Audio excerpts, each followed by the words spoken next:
Hello and welcome to Scientifically Speaking. Today we're going to be talking about the incongruities that are in science and their reporting of science, and the fact that even though discoveries have been made, science, mainstream science, keeps repeating the same lies so that you don't remember the new evidence that destroyed all their theories. All right. So today we're at technology.org. Webb, the James Webb telescope, spots gravitational arcs in El Gordo galaxy cluster. Now this video is not about the gravitational arcs, it's about what they say about the galaxy clusters that Webb is looking at. Here we go. A new image of the galaxy cluster known as El Gordo is revealing distant and dusty objects never seen before and providing a bounty of fresh science. The infrared image, taken by NASA's James Webb Space Telescope, displays a variety of unusual distorted background galaxies that were only hinted at in previous Hubble Space Telescope images. And here is where they perpetrate the lie. El Gordo is a cluster of hundreds of galaxies that existed when the universe was 6.2 billion years old, making it a cosmic teenager. It's the most massive cluster known to exist at that time. El Gordo is Spanish for the fat one. So they're trying to say that these are cosmic teenagers at the edge of the galaxy, as if to say because it's earlier in time, it will not have evolved into the galaxies we see today.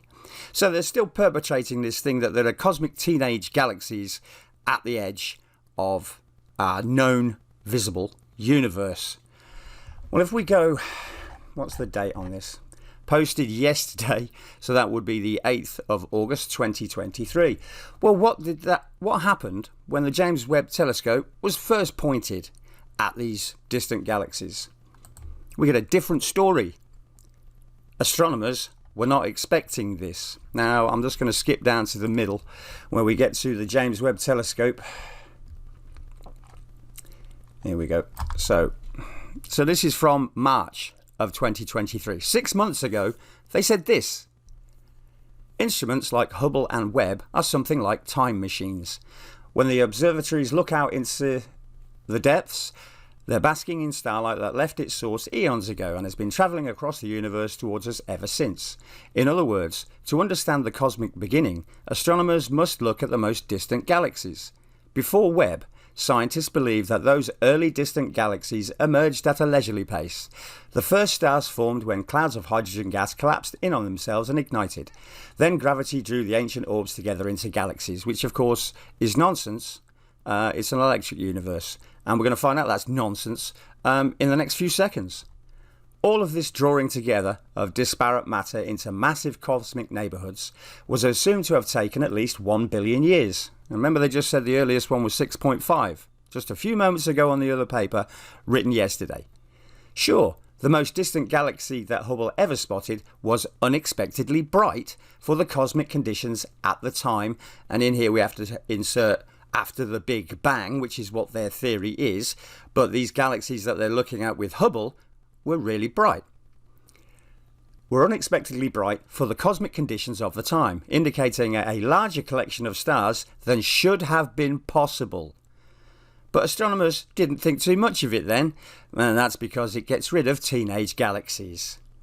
They expected that Webb, with its ultra-powerful infrared vision, would uncover the starter galaxies that they anticipated and that Hubble couldn't see. So they're trying to look for these cosmic teenagers and starter galaxies.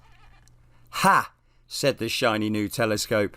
In Webb's first weeks, as astronomers raced to find the most distant galaxies ever detected, they wondered whether the data were actually wrong. The ancient galaxies were just too big and bright. A recalibration of Webb's instruments soon showed that some measurements were off, making some galaxies appear more distant than they actually were, and some claims were revised. But the big picture findings stuck. The early universe was, somehow, bold and brash and remarkably luminous. The objects we're finding are as massive or larger than the Milky Way, which is astounding, said Legia, who co-published a paper last week that identified 6 enormous galaxies that existed just 500 million to 700 million years after the Big Bang. But if we go over here, we find that El Gordo is a cluster of hundreds of galaxies that existed when the universe was 6.2 billion years old, making it a cosmic teenager. Well, these existed 500 million years, 6 billion years earlier, apparently. They existed just 500 million to 700 million years after the Big Bang, which shows that the Big Bang is nonsense. One of these galaxies may have a mass 100 billion times that of our Sun. Our own galaxies similarly contain blah, blah, blah. For a brief moment, this new reality seemed to threaten astronomers' fundamental understanding of the entire cosmos.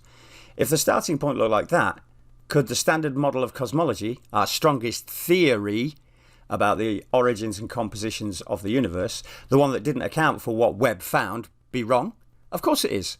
But what are they going to say?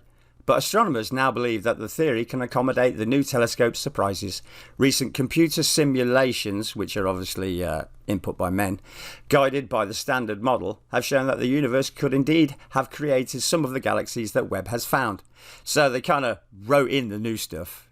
You know, oh no, it's in the standard model where they account for everything, but the standard model is the youngest universes should be on the edge. And they're not. So don't change the standard model and say, oh, but we can also have really old galaxies. You can't have both and pretend it's science. You can't. That's not how science works. While on the face of it, the data didn't seem consistent with cosmological models, I think that we're going to find it's not cosmology that's the problem, but really what we understand how far galaxies formed, which is why they have now said that the universe is 26 billion years old and not 14 billion years old. So they think that by adding magical time, young and old galaxies can exist at the same time, which of course is them just more hamster wheeling and gaslighting with more lies upon lies upon lies. Their theory stated earliest at the furthest and then us at the beginning. It should not be as well formed as our galaxy. But that's not what they found, so that's their model gone. But they've changed their model to say, oh no, we can have both in the standard model. You see, that's just called double dealing, hypocritical, laughable. So there we go. These are the kind of misunderstandings that people get into when you have two completely different stories 6 months apart, and within 6 months they've gone back to saying that there's cosmic teenagers and 6.2 billion years old and yeah, whatever. Their theory is wrong. The Big Bang theory is wrong. The electric universe theory tells exactly why all this is going on, because it all happened literally instantaneously. That's what electricity does. Thanks very much. My name is Lee. I follow the Christ. And I'm just trying to point out that mainstream science is a liar and will try and keep you in a gravity fusion world for the rest of your days, believing nonsense with added magical time nonsense. Thanks a lot. Bye.